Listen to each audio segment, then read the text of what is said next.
It's a long time since I was reassured that the bedding on a bed had been changed and was clean for me.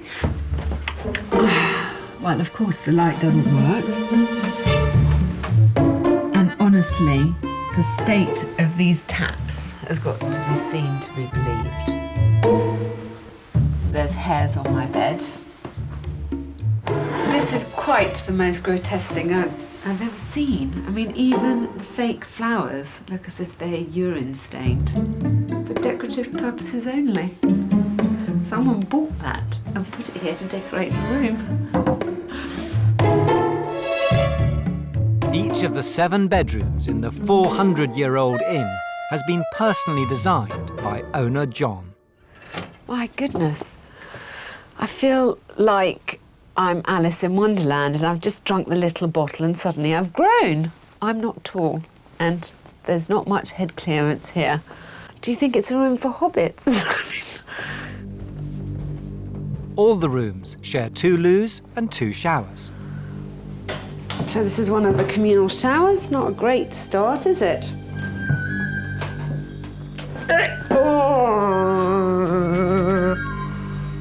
Look at that. It's like growing. It's so mouldy. It's alive. That is filthy, filthy, filthy. Ugh. You do get what you pay for. We're half the price of any other accommodation outlets in Winchester. So you've got to think, why is that so cheap? The hotel inspector has seen enough. I'm afraid this is my line in the sand. And, you know, over this line I will not cross. I'm not staying here.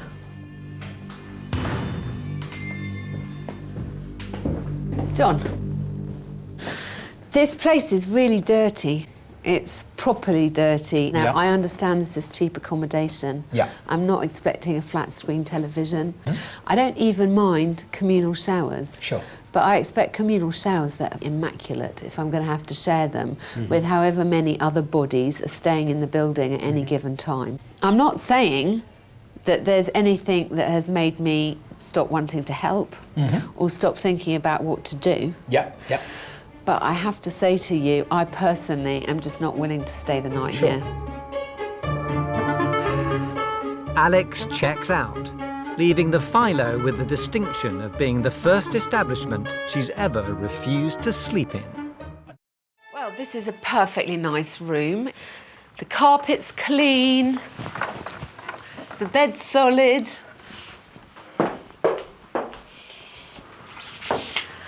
And usually I've got a nice clean bathroom, which is a joy.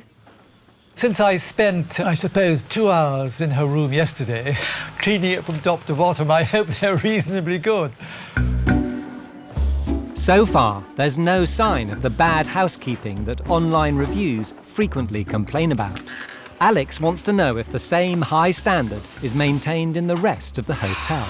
There's lots of trailing wires everywhere. I don't understand why there's one curtain tie back and not the other one. The kettle's really grimy. And let's see.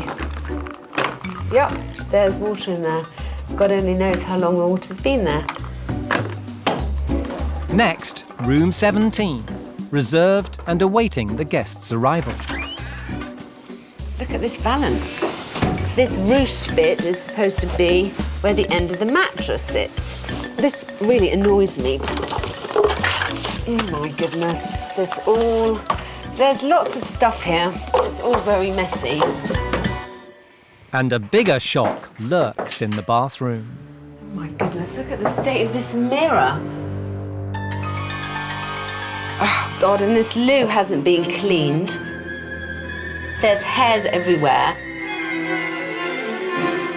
I'm not sure if anyone's checked this room. If they have, it's completely inexcusable. There should be someone making sure that the guests who arrive here aren't going to find what I just have. With guests potentially checking in at any moment, Alex heads straight to reception. Hiya. Room 17, the loo's not being cleaned and there's a filthy mirror in the bathroom. No, I'm not joking. I don't want someone to turn up in that room and it to be left like that. Is there anyone who can tackle it?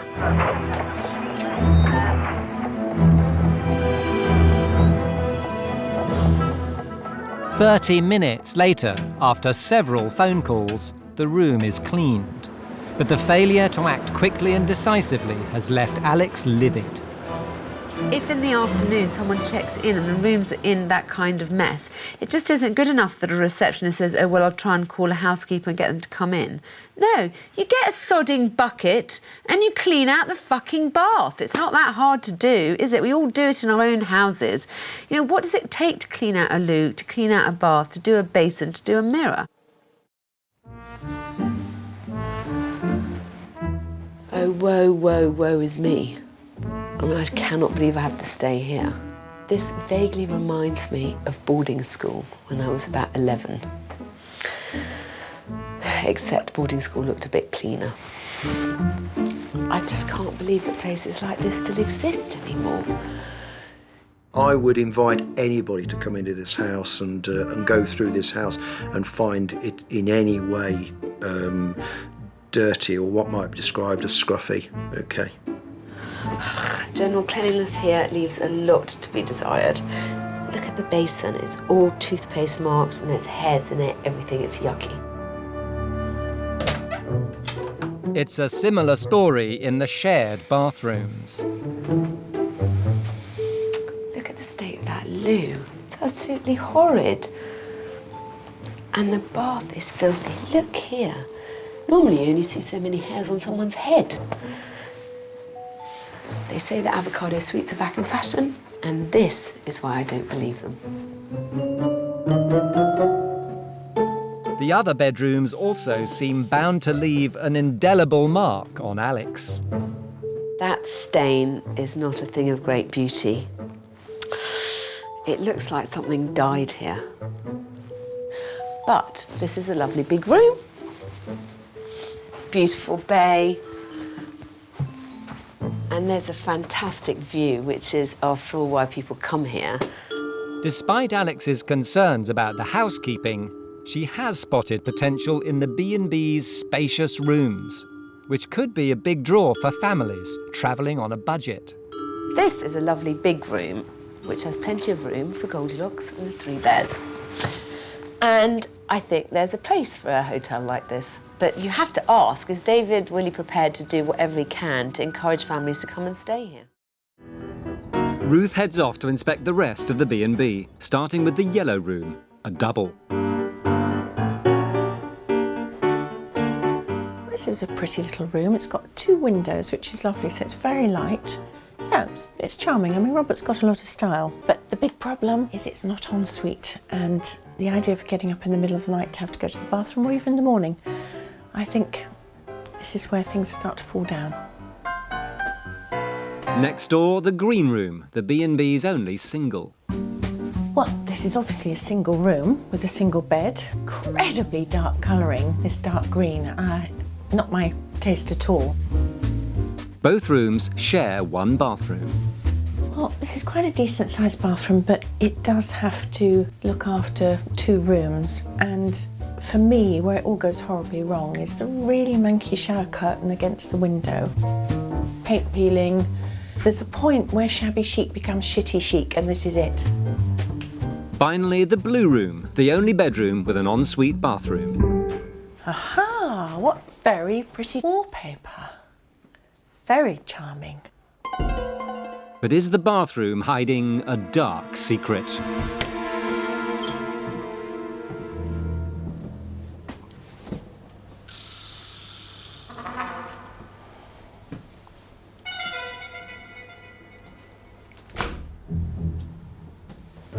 Oh, God.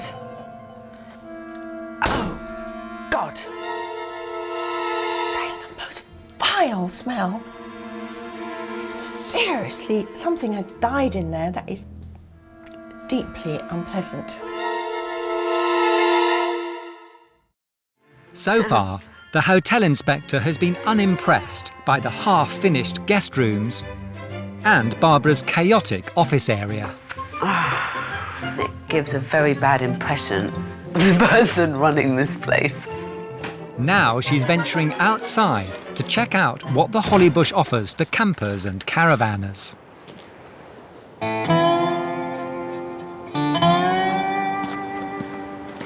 It kind of looks like the set for some low-budget horror movie. You know, it's all fine it being budget and casual, but there are a few minimum requirements that seem to me like they're not being met. I mean, this isn't somewhere I'd want to spend my holiday.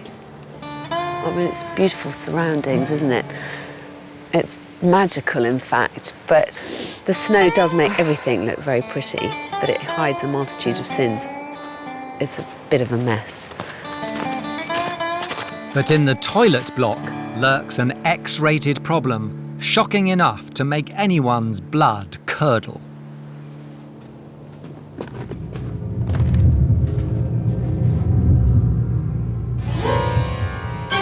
This is filled up to the max and iced over. It's just disgusting. I think this is the worst loo I've ever seen. Ever in my life. These loos can't be used, surely. Why aren't they just closed up if there's a problem here?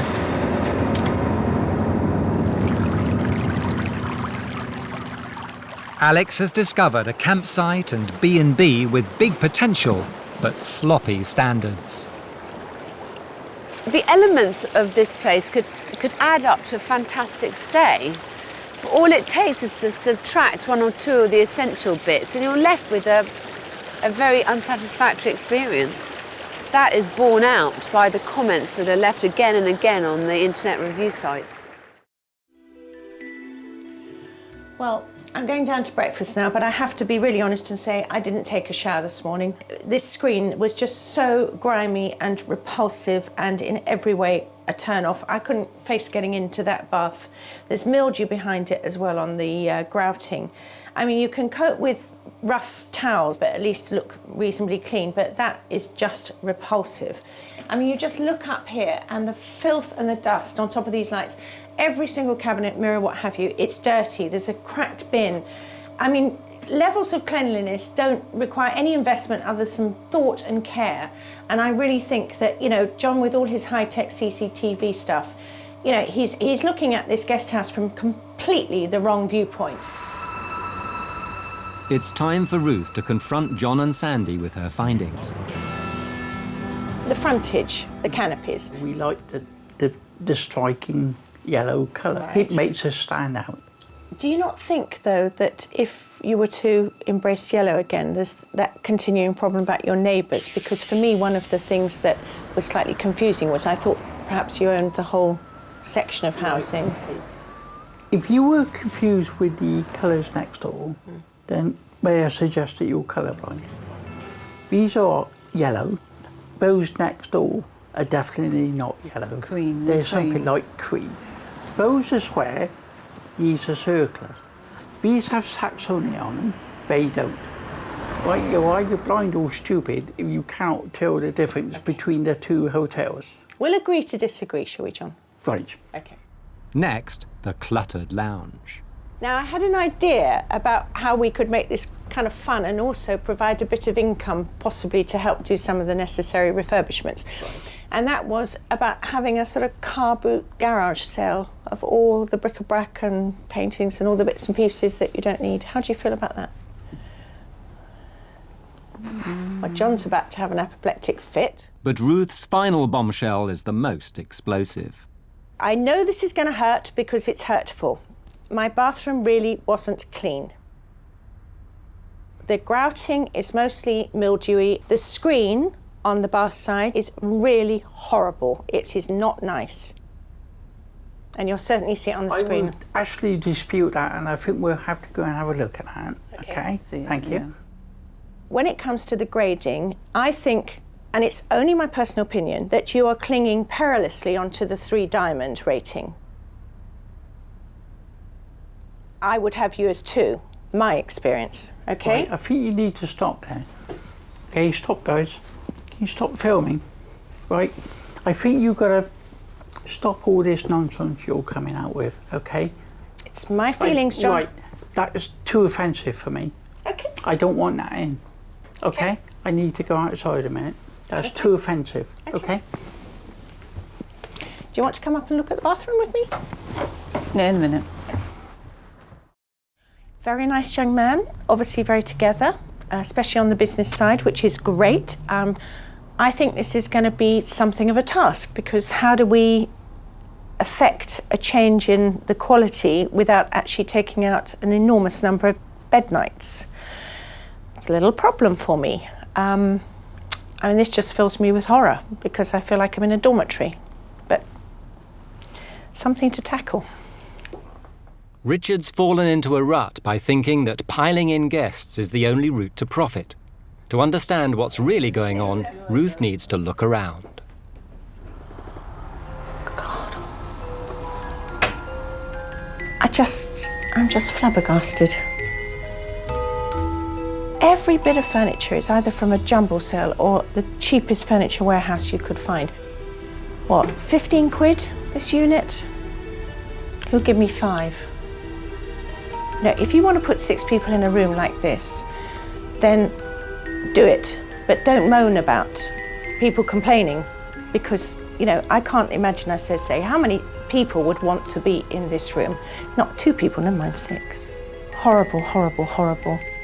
If she was to say, OK, the only way forward is to have a total refurb, that would be an absolute nightmare, because whilst in an ideal world I'd like to do that, I'd be very, very wary with taking on the extra finance to do that with.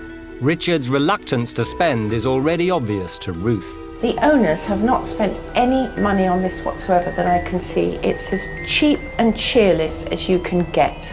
I don't know what the rules about doss houses are like, but I suspect they're probably more stringent than this. It's a nightmare. I'm not often speechless, but this obsession about cramming more accommodation, more beds into rooms. Not surprised if he'd put another bed up there if he could. This whole place is just vile. It's just grim. I'll listen to her criticisms and her comments. Obviously, then I will also think about them myself. There's just such an absence of taste in this place. You know, it's not how I'd want to spend the night, and I just don't think this is what a guest house in York should be about. I really don't. Gosh, it's a long time since I was in such a floral room. It's a shame, because the room's got really nice proportions, but they're certainly not being made the most of. And the floral pattern continues next door. This is an interesting decorative technique, and one that I'm not entirely sure works here. Let's just layer pattern upon pattern upon pattern upon pattern. I mean, the whole effect completely blows your mind. How could you ever sleep in here? Once again, this room is very flowery. It's like someone's dream of femininity. And these duvets don't match at all, and this horrible sofa. Most of the people that come here, they come in and they say, hell, this is going into another world. And you couldn't change it. You can't change this place. It's got to stay as it is. That is very pink, and it's a kind of pink that you're only going to like if you're a little girl under the age of 4. It obviously doesn't match. Why bother?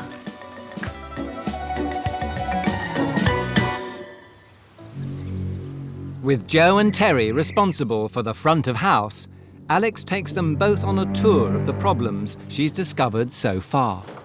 This is the most amazingly light and lovely, pretty room. I can't understand why then you have a kind of duvet that completely clashes with the wallpaper. I think that if you're going to do the Victoriana thing of wallpapering, then everything else has to be a bit plainer to suit modern tastes a bit more. Does that make sense? Well, to you it does, it's obvious. Well, does it to you? No, not really.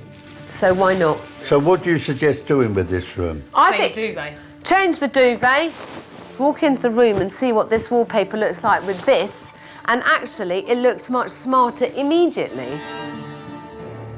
The bathroom doesn't tickle the hotel inspector's fancy either. And I know pink is the theme, but was this really necessary? This is for gay people, this room. We picked the gays here because they like pink. And they do, believe it or not, they like pink.